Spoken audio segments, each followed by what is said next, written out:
Hello everyone, welcome back to my channel. Controversies in academia are few and far between, which is why there are no such opportunities to talk about issues where the entire academic community is divided into two or more substantive groups. But today, in May 2022, in the state of West Bengal, India, such a controversy has arisen. All of you who are students or teachers in colleges or universities are already aware of this controversy, namely whether it is good for the students to have online exams or offline exams. I thought for a very long time that I will not give my opinion on this topic and remain silent and let things pass as they come, but things just got out of hand. Therefore, I thought it is my duty as an educator and as an academic to comment on this matter from my very limited perspective. So, this video is all about that. Let's begin. At this moment, universities in West Bengal are divided into two categories. Universities like Calcutta, Jadavpur and Rabindra Bharati have decided to take exams in the offline mode, whereas universities like Kollani, Vidyasagar and West Bengal State University and many others have decided to take exams in the online mode.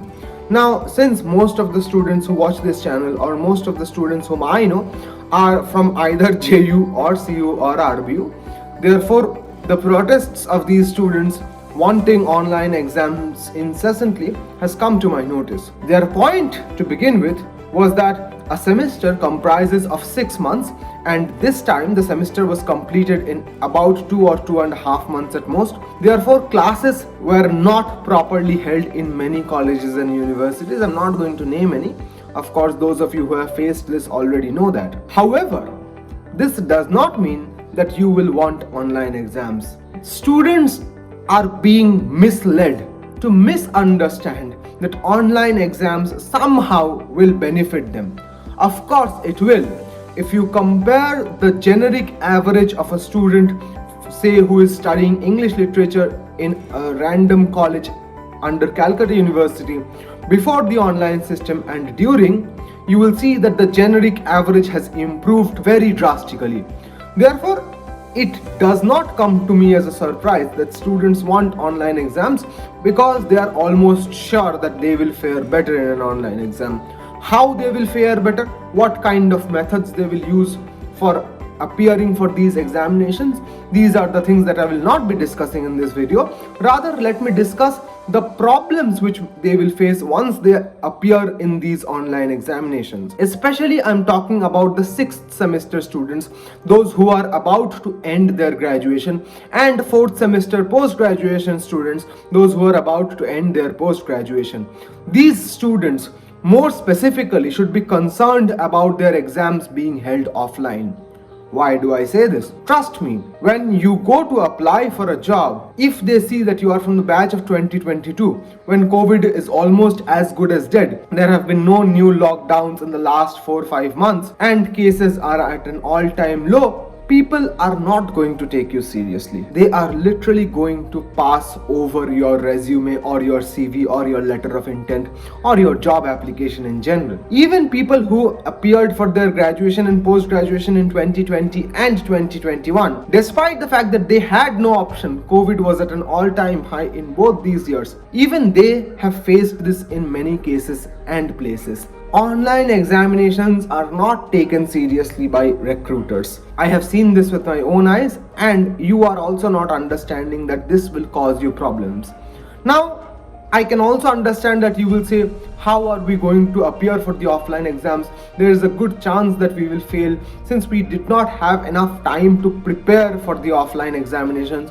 And more importantly, for the last 2 years, we were accustomed to the online examination mode where a little bit of lesser preparation would also have made the cut. So what are we supposed to do? I say that faring better in online exam is not in general better than faring worse in offline exam.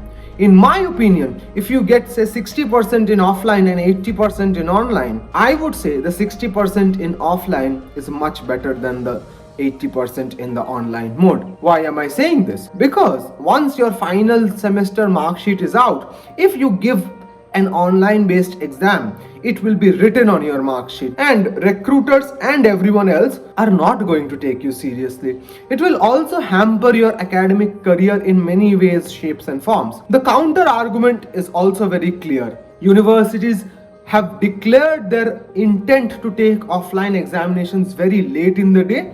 Students did not have enough time to prepare, and if their argument was to postpone the exam or give them at least 15 to 20 days added study leave, then the demands would have been a little more justified, and the universities also probably would have agreed.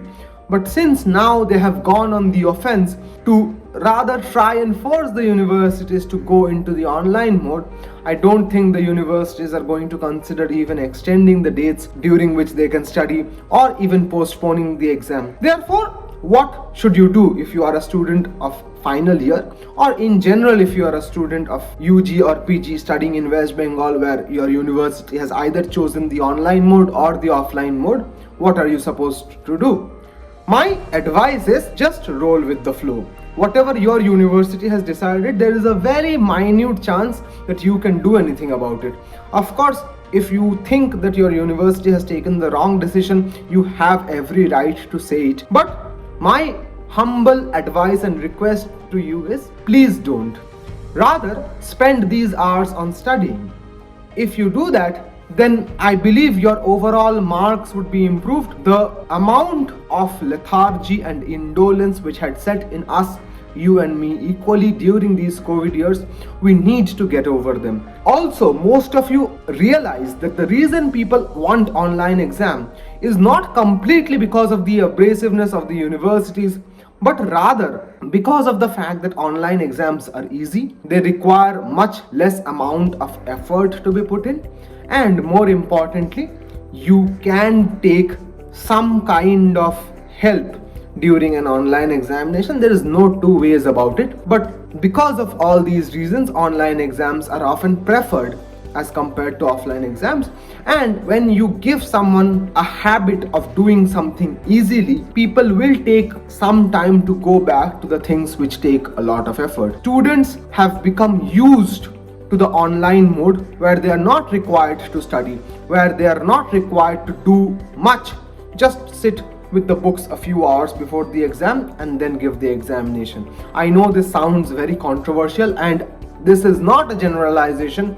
I know there are many who don't do this, who have been studying sincerely across semesters, both before, during and post the pandemic. So I'm not telling this about everyone, but there is a very large section of the society, or a very large section of the student community, who have trained themselves to just appear for online examinations. So my question to you is this: why are your protests offline? Think about this for a moment. Why are you not protesting online? If you think that online and offline are the same and they have the same effect, you could have done that as well. Since you don't do that, then therefore it means that in your deepest corners of your heart, you know that offline does have more impact than online. And those of you who study seriously, they already know this, that offline exams will help you in the longer run. And those of you who have already been marked as the COVID batch in your undergrads or postgrads, I'm sure you will face some sort of difficulty in your coming years because of no fault of yours.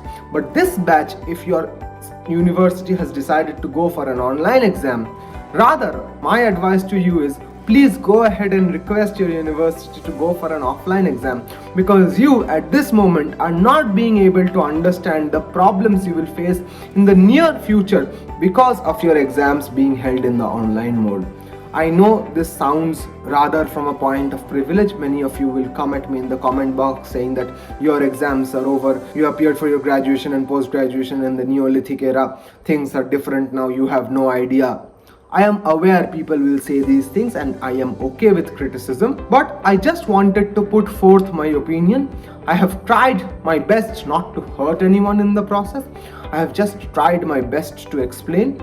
I have tried to put forward both sides of the argument so that no one gets hurt. But at the end of the day, my opinion is set.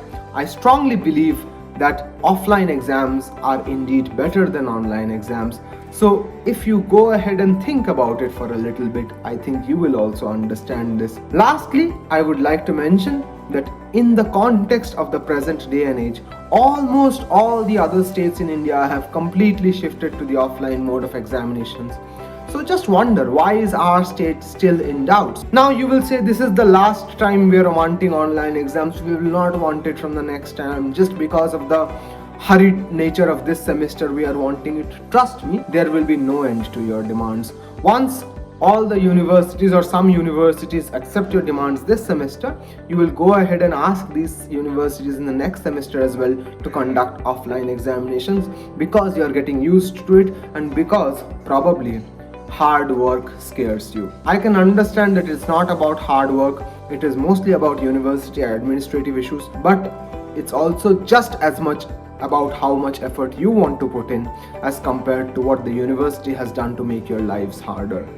This was my video. I know some of you might not have liked it, but in case you have, please leave a like, share the video with your friends who share a similar perspective or who might differ from me. Don't forget to like, comment, share and subscribe. I will see you in the next video. Till then, hasta la vista.